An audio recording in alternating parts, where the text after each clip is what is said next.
ഗുരുർബ്രഹ്മ ഗുരുർവിഷ്ണു ഗുരുർദേവോ മഹേശ്വര ഗുരു സാക്ഷാത് പരം ബ്രഹ്മ തസ്മൈ ശ്രീ ഗുരവേ നമഃ. വ്യാപ്യവാങ്മയമിദം ജഗസ്ഥിത വ്യാദനോതു മമ ദേവതാശ്രിയം ആപിഹസ്തപരിവാദിനീകള കാകലീലയ കലാകുതൂഹല.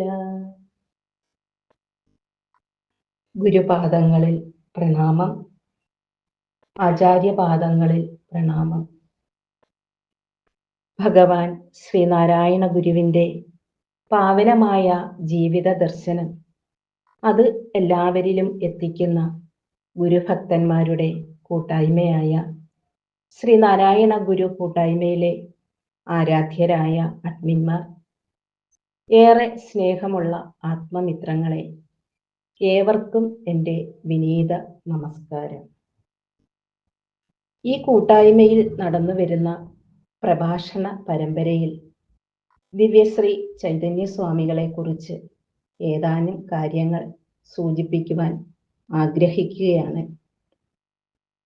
ഓം അജ്ഞാനതിമിരാന്തസ്യ ജ്ഞാനാഞ്ജനശലാകയാ ചക്ഷുരുന്മീലിതം യേന തസ്മൈ ശ്രീ ഗുരവേ നമഃ.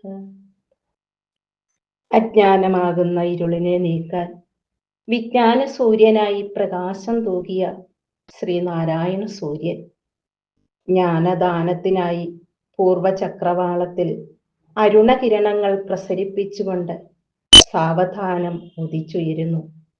ആ സൂര്യകിരണങ്ങൾ ലോകത്തെ വിശുദ്ധീകരിച്ചു. ആ ജ്ഞാനസൂര്യന്റെ പാദപത്മങ്ങളിലേക്ക് നിരവധി സത്തുക്കൾ വന്നണഞ്ഞു. ശ്രീനാരായണ മാമുനിയുടെ ദാർശനിക മഹിമയെ അനുസന്ധാനം ചെയ്യുവാൻ നിരവധി സന്യസ്ത ഗൃഹസ്ഥ ശിഷ്യന്മാർ എത്തിച്ചേർന്നു. ശ്രീനാരായണ സൂര്യനെ പ്രദക്ഷിണം വയ്ക്കാൻ ഭാഗ്യം സിദ്ധിച്ച ഒരു ഉജ്ജ്വല നക്ഷത്രമാണ് ദിവ്യശ്രീ ചൈതന്യസ്വാമികൾ. വ്യത്യസ്ത ചിന്താധാരകളെ സമന്വയിപ്പിച്ച് സ്വജീവിതത്തിൽ പ്രകാശിപ്പിച്ച പുണ്യപുരുഷനാണല്ലോ ഗുരു. ഏത് ചിന്താധാര വെച്ച് പുലർത്തുന്നവർക്കും ഗുരുവിന്റെ മുൻപിൽ സ്ഥാനമുണ്ടായിരുന്നു. ആസ്തികനും നാസ്തികനും കർമ്മയോഗിയും ജ്ഞാനയോഗിയും മതവിശ്വാസിയും മതനിഷേധിയും എന്ന് വേണ്ട മഹാകവി കുമാരനാശാന്റെ വാക്കുകളിലൂടെ പറഞ്ഞാൽ, വിദ്വാൻ വിദ്വജനങ്ങൾക്ക് അലസൻ അലസരായോർക്കും അജ്ഞർക്കും അജ്ഞൻ വൃദ്ധന്മാർക്കൊക്കെ വൃദ്ധൻ ബഹുവിലസിതമായി ഹന്തബാലർക്ക് ബാലൻ സദ്യോഗീന്ദ്രർക്ക് യോഗീശ്വരനഥ സകല ജ്ഞാനിനാം ജ്ഞാനിവര്യൻ. ജീവിതത്തിൽ ഏതേതു മണ്ഡലങ്ങൾ ഉണ്ടോ ആ മണ്ഡലങ്ങളിൽ വിഹരിക്കുന്ന ജനസമൂഹങ്ങളുടെ മുഴുവൻ ആരാധന പിടിച്ചു വാങ്ങിയവർ ഗുരുവിനെ പോലെ മറ്റാരെങ്കിലും ഉണ്ടോ? ശിവലിംഗദാസ സ്വാമികളുടെ വിശേഷണം സർവലോകാനുരൂപൻ എന്നാണ്. സർവർക്കും അനുരൂപനായിരുന്നു ഗുരു. സർവരാലും പൂജിക്കപ്പെടുക എന്ന് വെച്ചാൽ ആരാരൊക്കെയാണ് ഗുരുമഹിമ കാണുകയും കേൾക്കുകയും അറിയുകയും അനുഭവിക്കുകയും ചെയ്തത്, അവരൊക്കെ ഗുരുവിന്റെ ആരാധകരായി മാറി. അവരൊക്കെയും ഗുരുവിനെ വാഴ്ത്തിപ്പാടിയതിന് അതിരുകൾ ഉണ്ടായിരുന്നില്ല.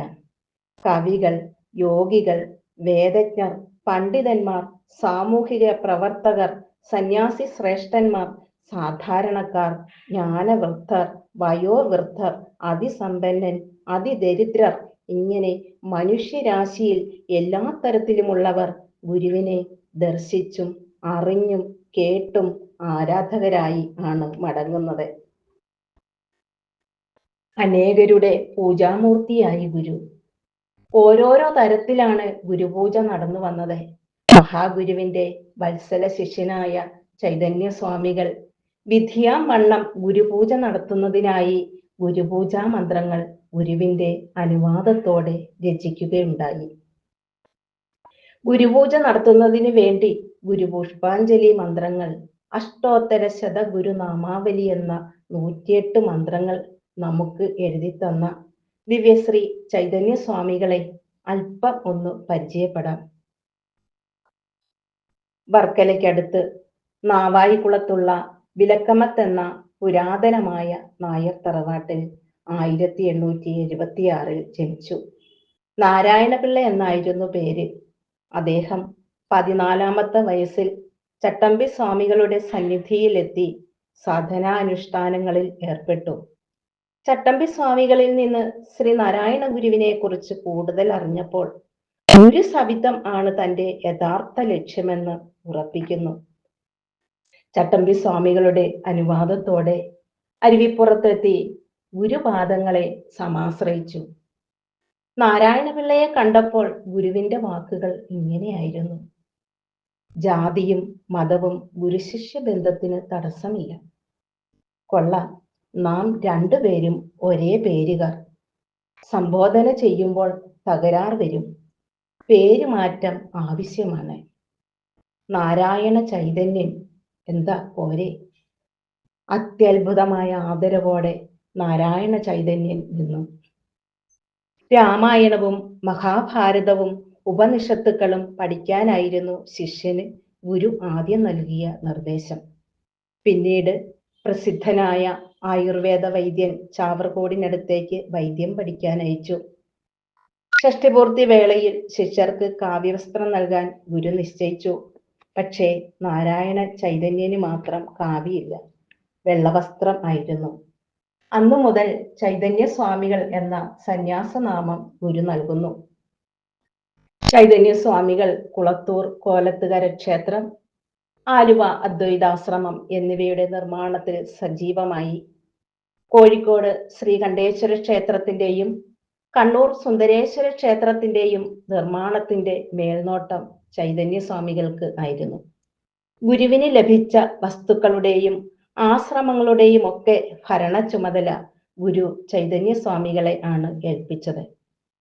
ശ്രീനാരായണ ധർമ്മ പരിപാലന യോഗം രജിസ്റ്റർ ചെയ്യാനുള്ള അപേക്ഷയിൽ സാക്ഷികളിൽ ഒരാളായി നിന്നത് ചൈതന്യ സ്വാമികളായിരുന്നു. ആലുവ അദ്വൈതാശ്രമത്തിന്റെ സെക്രട്ടറിയായി ഏറെ നാൾ സേവനം അനുഷ്ഠിച്ചു. കോഴിക്കോട് ശ്രീകണ്ഠേശ്വര ക്ഷേത്രം പഴനി ക്ഷേത്രത്തിന്റെ മാതൃകയിൽ നിർമ്മിക്കണമെന്ന് ഗുരു കൽപ്പിച്ചു. അതിനുവേണ്ടി പഴനി ക്ഷേത്ര മാതൃകയും കണക്കും വാങ്ങിയിട്ടേ മടങ്ങി വരാവൂ എന്ന നിർദ്ദേശം ശിരസാ വഹിച്ച് ചൈതന്യ സ്വാമികൾ പഴനിക്ക് പോയി. പക്ഷേ ക്ഷേത്ര ഭരണാധികാരികൾ അത് കൊടുക്കുവാൻ വിസമ്മതിച്ചു. സ്വാമികൾ ക്ഷേത്രത്തിന്റെ മുൻപിൽ സത്യാഗ്രഹമിരുന്നു. ക്ഷേത്ര ഭാരവാഹികൾക്ക് ഒരുപോലെ ഭഗവാന്റെ സ്വപ്നദർശനം ഉണ്ടാകുകയും അവർ ക്ഷേത്ര മാതൃകയും കണക്കും അപ്പോൾ തന്നെ കൊടുക്കുകയും ചെയ്തു. 1953 കണ്ണൂർ സുന്ദരേശ്വര ക്ഷേത്രത്തിൽ സ്വാമികൾ സമാധിയായി. അവിടെ തന്നെ സമാധി ഇരുത്തുകയും ചെയ്തു. മനമലർ കൊയ്തു മഹേശ പൂജ ചെയ്യും മനുജനു മറ്റൊരു വേല ചെയ്തിടേണ്ട. വനമലർ കൊയ്തു മതല്ലയായി മായാമനൂരു വിട്ടുമിരിക്കൽ മായ മാറും. മനോനിയന്ത്രണം സാധിച്ച് ഞാനും പരമാത്മ ചൈതന്യവും രണ്ടല്ല ഒന്നാണ് എന്ന് മനസ്സിലാക്കുന്ന ജ്ഞാനിക്ക് ഇഹലോക ജീവിതത്തിൽ പുണ്യസമ്പാദനത്തിനായി പൂജാതി കർമ്മങ്ങളോ യജ്ഞങ്ങളോ നാമസങ്കീർത്തനങ്ങളോ തീർത്ഥാടനങ്ങളോ ദാനധർമാദികളോ ഒന്നും തന്നെ ചെയ്യേണ്ടതില്ല. ഇങ്ങനെയല്ലാതെ സാധാരണ ഭക്തിയുടെ തലത്തിൽ നിൽക്കുന്നവർ സഗുണാരാധനയിലൂടെ ഈശ്വരാനുഗ്രഹം നേടേണ്ടതുണ്ട്. പുഷ്പങ്ങൾ ഇറുത്ത് ഇഷ്ടദേവതയ്ക്ക് അർച്ചന ചെയ്തോ ഏതെങ്കിലും ഇഷ്ടദേവതാ മന്ത്രങ്ങൾ ജപിച്ചോ ഇത് സാധിച്ചാൽ മായാമോഹങ്ങളിൽ നിന്ന് മുക്തരായെന്ന് വരും. വലിയ വൈജ്ഞാനിക കാഴ്ചപ്പാടോ വേദാന്ത രസാമൃത പാനമോ ഇല്ലാത്തവർക്ക് സർവവ്യാപിയും സർവശക്തനുമായ ഈശ്വരനെ ഏതെങ്കിലും രൂപത്തിൽ കണ്ട് ആരാധിക്കാം. ശ്രീനാരായണ ഗുരു ഭക്തന്മാരും ഈ രണ്ടു വിഭാഗത്തിൽ പെടുന്നുണ്ട്. ആത്മോപദേശ ശതകാദികളായ ഗ്രന്ഥങ്ങളിൽ കൂടി വേദാന്ത ശ്രവണം ചെയ്ത് മനന നിധിധ്യാസനങ്ങളിൽ ഏർപ്പെട്ട് കഴിയുന്നവർക്ക് ഗുരുവിന്റെ ജ്ഞാനസരണി അഭികാമ്യമായേക്കാം. ഇത് പറ്റാത്ത സാധാരണ ഗുരുഭക്തർ ഗുരുവിനെ സഗുണരൂപത്തിൽ പുഷ്പാഞ്ജലി ചെയ്തോ ഗുരുവിന്റെ മൂലമന്ത്രം ജപിച്ചോ മായയെ തരണം ചെയ്യേണ്ടതാണ്. ഗുരു അരുവിപ്പുറത്ത് ആയിരുന്നപ്പോൾ ദുഃഖിതരും ദീനരുമായ നിരവധി ആളുകൾ ഗുരു സന്നിധിയിലെത്തി ദൈവത്തെ എന്ന പോലെ അവിടുത്തെ ആരാധിച്ച് അനുഗ്രഹം വാങ്ങി മടങ്ങി. ഗുരു ആശ്രമത്തിൽ ഇല്ലാത്തപ്പോഴും ജനങ്ങൾക്ക് ഗുരുവിനെ ആരാധന നടത്തണമെന്നായി. അക്കാലത്ത് തന്നെ ഗുരു ഇല്ലാത്തപ്പോൾ പ്രാർത്ഥനയ്ക്കായി ഗുരുവിന്റെ വിഗ്രഹം ഉപയോഗപ്പെടുത്തി തുടങ്ങി. അസംഖ്യം ആളുകളുടെ പൂജാമുറിയിലെ പൂജാ വിഗ്രഹമായി ഗുരു മാറി. പലയിടത്തും ഗുരുമന്ദിരങ്ങളും സംസ്ഥാപനം ചെയ്യപ്പെട്ടു. ഭക്തർക്ക് അറിയാവുന്നതുപോലെ ആവും വിധം ഗുരുപൂജ നടത്തി വന്നു. ക്രമേണ പണ്ഡിതന്മാരായ നിരവധി ശിഷ്യന്മാർ ഗുരുവിൽ നിന്ന് സന്യാസം സ്വീകരിച്ചു. യഥാവിധി ഗുരുപൂജ നടത്തേണ്ടത് അത്യാവശ്യമായി. പണ്ഡിതന്മാരായ സന്യാസി ശ്രേഷ്ഠന്മാർ ഗുരുപൂജയെക്കുറിച്ച് ഗാഠമായി ചിന്തിച്ചു തുടങ്ങി. അങ്ങനെ ചൈതന്യസ്വാമികൾ ഗുരു പുഷ്പാഞ്ജലി മന്ത്രങ്ങൾ രചിച്ചു. അത് ആത്മാനന്ദ സ്വാമികൾ വഴി ഗുരുവിനെ കാണിച്ച് സ്ഫുടം ചെയ്തെടുക്കുകയും ചെയ്തു. 1917 ഗുരു പുഷ്പാഞ്ജലി മന്ത്രങ്ങൾ പ്രചാരത്തിലായി. ഇന്ന് കാണുന്ന രീതിയിൽ ഗുരുവിനെ പുഷ്പാഞ്ജലി മന്ത്രങ്ങളാൽ ആരാധന ചെയ്യുവാൻ തുടങ്ങിയത് ഈ കാലയളവിലാണ്. ചൈതന്യസ്വാമികൾ നിരവധി മേഖലകളിൽ പ്രാവീണ്യം നേടി. വേദാന്തം, തത്വശാസ്ത്രം, ജ്യോതിഷം, വൈദികം, ക്ഷേത്രവിജ്ഞാനീയം, വൈദ്യം എന്നിവയിൽ സ്വാമികളുടെ പാണ്ഡിത്യ സമ്പത്തും അകൈതവമായ ഗുരുഭക്തിയും ഒക്കെ ഓരോ മന്ത്രങ്ങളിലും തെളിഞ്ഞു കാണാം. ദിവ്യശ്രീ ചൈതന്യസ്വാമികൾ ഗുരുവിനെ ആയിരിക്കുന്നത് പോലെ അറിഞ്ഞിരിക്കുന്നു എന്നതിന് നിദർശനമായി പുഷ്പാഞ്ജലി മന്ത്രങ്ങളെ കാണാം. ഓം ശ്രീനാരായണ പരമഗുരവേ നമഃ എന്ന മന്ത്രത്തിൽ തുടങ്ങി ഉടനീളം ഗുരുസ്വരൂപം ഈശ്വരസത്ത തന്നെയാണെന്നാണ് വിവരിച്ചു വന്നത്. അവസാന മന്ത്രത്തിലും മറ്റൊന്നല്ല പറയുന്നത്. ഓം അഖണ്ഡ സച്ചിദാനന്ദ സ്വരൂപായ നമഃ. അഖണ്ഡ സച്ചിദാനന്ദൻ എന്നാണ് വിശേഷിപ്പിച്ചത്. ഗുരു ഈശ്വരൻ തന്നെയെന്ന് ഉറപ്പിക്കുന്നു. യാതൊരു മാറ്റമില്ലാത്ത ആത്മചൈതന്യം തന്നെയാണ് ഗുരു. ചൈതന്യസ്വാമികൾക്ക് ഇക്കാര്യത്തിൽ യാതൊരു സന്ദേഹവുമില്ല. സുഹൃതികളായ ശിഷ്യോത്തമന്മാർ അവിടുത്തെ ഈശ്വരഭാവം നന്നായി മനസ്സിലാക്കി ഗുരുവിനെ പാടിപ്പുകഴ്ത്തിയിട്ടുണ്ട്. ഓം ബ്രഹ്മണേ മൂർത്തിമതേ എന്ന് ശിവലിംഗദാസ സ്വാമിയും നാരായണ ഗുരുനായകൻ എൻ്റെ ദൈവമല്ലോ എന്ന് കുമാര മഹാകവിയും ദൈവത്തിനൊത്ത ഗുരുവര്യനെയും വരിച്ച് എന്ന് ബോധാനന്ദ സ്വാമികളും ഗുരുവിനെ യഥാതഥമായി പഠിക്കുന്ന ആർക്കും ഇക്കാര്യത്തിൽ യാതൊരു സംശയവുമില്ല. ഗുരു പരബ്രഹ്മം തന്നെയാണെന്ന കാര്യത്തിൽ. നേരിട്ട് കണ്ടവരെല്ലാം പോവിട്ട് പൂജിക്കുന്ന ഗുരുമഹിമയുടെ കാരണം അവിടുത്തെ അഖണ്ഡ സച്ചിദാനന്ദ സ്വരൂപത്വം തന്നെ. അഖണ്ഡ സച്ചിദാനന്ദ മൂർത്തിക്ക് കോടി കോടി പ്രണാമം അർപ്പിച്ചുകൊണ്ട് എൻ്റെ ഈ ചെറിയ വാക്കുകൾ തൃപാദങ്ങളിൽ സമർപ്പിക്കുന്നു. എല്ലാവർക്കും ഗുരുകാരുണ്യം ഉണ്ടാകട്ടെ എന്ന് പ്രാർത്ഥിക്കുന്നു. നന്ദി, നമസ്കാരം.